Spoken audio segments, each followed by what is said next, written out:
To use Alexa with ABB-free at home, you need to have a My Buildings account and subscribe to the remote access service that can be found under My Home. ABB-free at home. Extensions and links. If this step is complete, you can proceed. Make sure that your system access point and Alexa device are running on the latest firmware and are in the same network. Log into the Free at Home app with a permission level of installer. Go to Preferences and then on My Buildings. Click on Connection and type in your username and password and allow cloud interfacing. Now open the Amazon Alexa app on your smartphone or tablet.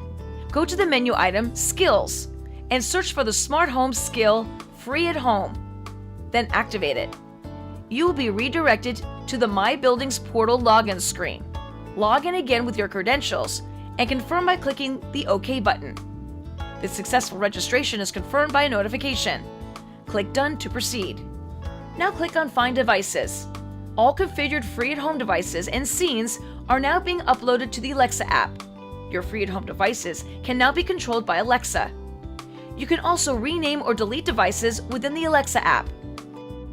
The changes are only valid for Alexa and are not changed in the Free at Home project. Tip: in the Alexa app only, the device name is displayed but not the location. This can be confusing if several devices have received the same name, for example, ceiling light. Should this be the case, we recommend you change the device names in the Alexa app to unique names or create smart home groups and associating the devices to a group.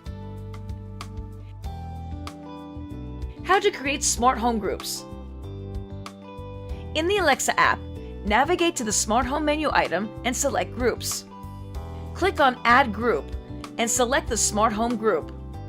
Type in the name you want to give the group and click Next.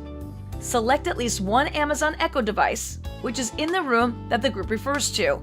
Scroll down to select the devices to be assigned to the group and click Save.